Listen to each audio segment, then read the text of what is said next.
Bienvenido al canal Drex Sulomen. Bienvenido a esta exploración a fondo. Hoy nos ponemos al volante del espionaje, con un título de PlayStation que intentó algo distinto allá por el año 2000, 007 Racing. Tenemos varios textos que lo describen. Y bueno, la verdad es que era una propuesta intrigante. Buscaba mezclar velocidad, acción, todo el rollo James Bond. Nuestra misión hoy, pues ver qué ofrecía exactamente este juego. Cómo intentaba eso de capturar la esencia de conducir los coches de Bond, ¿sabes? Con sus cachivaches. ¿Y qué tal fue recibido? Vamos a analizar los detalles clave. Un viajecito al pasado de los videojuegos de espías motorizados. Precisamente. A ver, el desafío era gordo, ¿eh? Traducir esa fantasía del cine, la de pilotar los cochazos de 007 llenos de gadgets, llevar eso a una experiencia que se pudiera jugar y que fuera entretenida. Vamos a ver un poco sus características, lo que intentaron a nivel técnico para la PlayStation original, que tenía sus limitaciones, y cómo salió esa mezcla, según la crítica, y, bueno, los propios jugadores de entonces. Vale, pues arranquemos con lo básico. El juego salió en España ya casi acabando el 2000, ¿no? Creo que el 15 de diciembre. Lo desarrolló Eutechnics y lo publicó Electronic Arts, nada menos. Para la primera PlayStation, claro. Y la idea central, lo que decíamos, ponerte al volante de los coches míticos de James Bond. Eso ya de entrada era un buen gancho. Claro, y ahí está una de las claves que las fuentes comentan, lo de James Bond Racing en el título. Bueno, podía despistar un poco. Porque no era solo un juego de carreras típico. Su ambición era mayor. Quería integrar elementos de acción, disparos y misiones con objetivos de espionaje. O sea, tú eras Bond, sí, pero siempre dentro del coche. El coche no era solo para moverte, era tu arma, tu herramienta principal, usando las armas y los gadgets que todos conocemos de las pelis. Y qué coches, ¿eh? Las fuentes lo destacan mucho.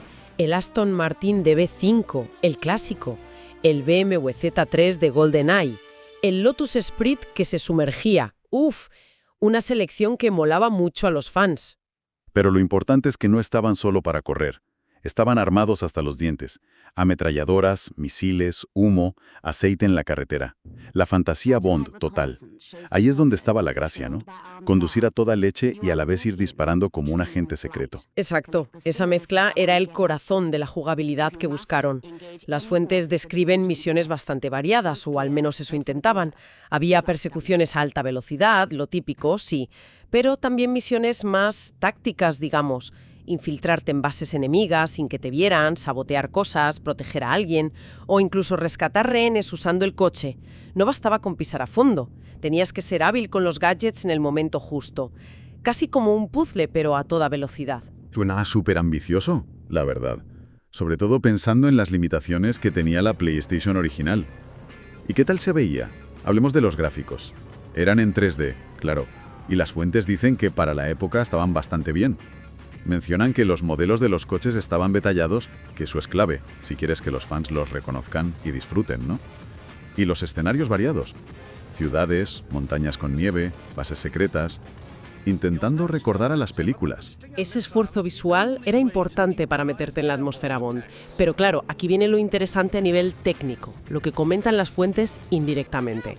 Hacer eso en la PS1 era un reto. Hay que pensar que esa consola tenía recursos muy limitados, unos 2 megas de RAM, 1 de vídeo, renderizar escenarios 3D grandes, varios coches detallados, la física arcade y encima meter efectos de disparos, explosiones, gadgets, todo a la vez. Pues eso llevaba a la máquina al límite seguro. Entiendo. No era solo poner coches bonitos, era que todo funcionara más o menos fluido con todo lo que pasaba en pantalla. De hecho, las fuentes destacan esos efectos visuales, las explosiones, el humo de las ruedas, como un intento de darle más espectacularidad, más dinamismo, que se sintiera la acción. Exacto. Y ese esfuerzo por exprimir el hardware es de valorar, desde luego. Pero como pasa a menudo cuando fuerzas la máquina, pues probablemente tuvo sus consecuencias. Las fuentes no entran en detalles técnicos súper profundos, pero vamos, es fácil imaginar que mantener una tasa de frames estable y un control preciso en esas condiciones era complicado. Y esto nos lleva directamente a cómo se jugaba y qué tal fue recibido, claro. Tiene lógica, sí. Pero antes de llegar a eso, veamos la estructura. El modo principal era la campaña, ¿no? Con una historia original, parece ser, y misiones con objetivos concretos. Destruir algo, escapar, proteger. lo normal en juegos de acción.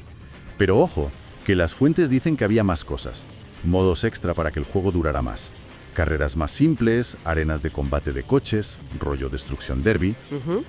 Y muy importante, la posibilidad de desbloquear más coches y contenido. Buscaba ser rejugable, añadir valor. Sí, esa estructura con varios modos era inteligente. Intentaba variar un poco la experiencia. La campaña te daba la historia y las misiones de espía, y los modos extra eran para darle caña directamente a la conducción o al combate, sin más. Para contentar a distintos tipos de jugadores, ¿sabes? Al fan de Bond y al que solo quería acción rápida con coches. Muy bien. Tenemos el concepto, la jugabilidad mezclada, el esfuerzo técnico, la estructura. ¿Y cómo funcionó todo esto? ¿Qué dijo la gente, la crítica? Las fuentes que manejamos lo dejan bastante claro. La recepción fue mixta. Hubo división. Así es. Y es interesante ver por qué. Por un lado, la idea base gustó mucho. Eso de conducir los coches de Bond, usar los gadgets en misiones, era un puntazo para el público objetivo. Para un fan de la saga, pilotar el Aston Martin disparando misiles o soltando aceite era un sueño hecho realidad. Vamos, la fantasía cumplida. Claro, es que la licencia James Bond tira mucho. Podías hacer lo que veías en el cine. Pero como decías, no todo fue bueno. Las críticas negativas también aparecen en las fuentes y apuntan sobre todo a dos cosas. Una, que la jugabilidad, aunque al principio variada, podía hacerse repetitiva. Quizás las misiones, en el fondo, se parecían demasiado entre sí. Es un riesgo típico. Si la base de las misiones es ir de A a B, destruir X enemigos, sobrevivir, no metes suficientes giros o novedades, pues puedes acabar sintiendo que haces siempre lo mismo. Y el segundo punto crítico, que conecta con lo que hablábamos de la técnica, es el control de los vehículos. Se comenta que no siempre era todo lo preciso o satisfactorio que debería, sobre todo en momentos de mucha acción. Conseguir ese equilibrio entre un manejo arcade divertido pero que responda bien y además poder apuntar y disparar mientras conduces a tope. Suena dificilísimo. Lo es. Es un desafío de diseño brutal. Hacer que el coche se sienta bien, meterle un sistema de disparo que funcione desde el coche y encima, en misiones con objetivos y presión, es complicado. Si los controles son un poco flotantes, imprecisos, o el coche no responde como esperas cuando necesitas esquivar o apuntar rápido, pues te frustras. Y es muy posible que esas limitaciones de la PS1 que comentábamos, esa lucha por mantener el rendimiento, afectaran directamente a la finura del control. No podían hacer milagros tampoco. Entiendo. Intentar ser un juego de conducción arcade y un shooter sobre ruedas a la vez con la tecnología del 2000, una apuesta valiente desde luego, pero con sus riesgos. Una apuesta valiente, sí, esa es la palabra. Pero, y esto también lo dicen las fuentes, es importante entender que a pesar de esas críticas sobre repetición y controles, el juego sí encontró su público. Los fans más fans de James Bond, los que valoraban más el poder vivir esa fantasía que la perfección técnica, lo disfrutaron mucho. Para mucha gente, el simple hecho de usar los gadgets, reconocer los coches y sentirse un poco Bond compensaba los defectos. Era algo único en ese momento.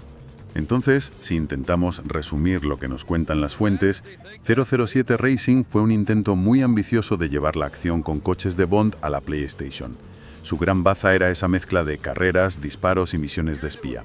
Tenía los ingredientes clave: coches míticos, gadgets molones, gráficos que intentaban estar a la altura para la época y varios modos de juego. Y aunque el resultado final, como hemos visto, generó opiniones diversas, con críticas a la posible monotonía y sobre todo a la precisión de los controles, seguramente por las limitaciones técnicas, sí consiguió capturar parte de la magia de 007. Ofreció una experiencia entretenida y sobre todo muy diferente a lo habitual en el catálogo de PlayStation. No había muchos juegos que intentaran esa mezcla concreta. Y por eso mismo fue muy apreciado por los fans de Bond, que encontraron ahí una forma nueva y emocionante de jugar en su universo favorito. El panorama queda bastante claro, sí.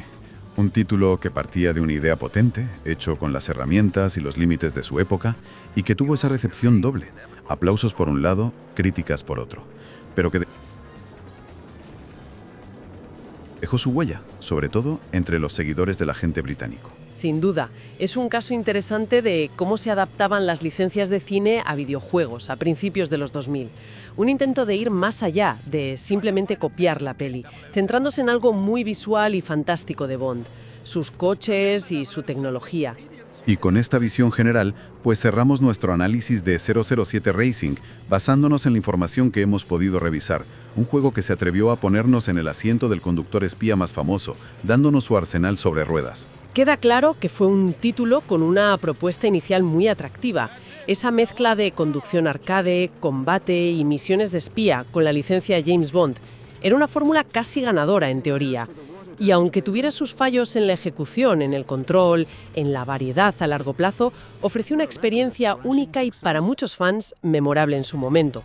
Les permitió vivir esa fantasía tan específica del espionaje. Entonces, ¿qué sacamos en claro de todo esto? Más allá del juego en sí.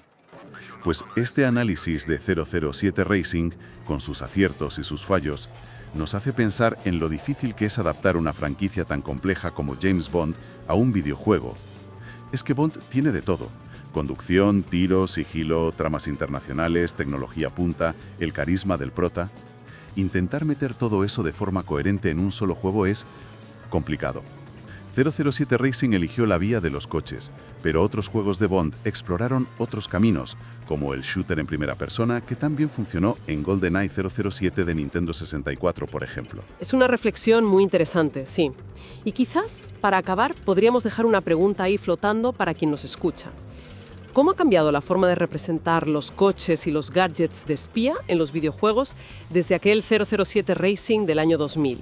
Si pensamos en juegos más recientes de Bond o de otras sagas de acción y espionaje, siguen siendo los coches armados y los cachivaches tecnológicos el principal atractivo. O quizás ahora se busca más una integración con la historia, mundos abiertos, mecánicas de sigilo más curradas. Es curioso ver cómo esa fantasía del espía al volante ha ido evolucionando y reinterpretándose con cada nueva tecnología y las modas en el diseño de videojuegos, ¿verdad?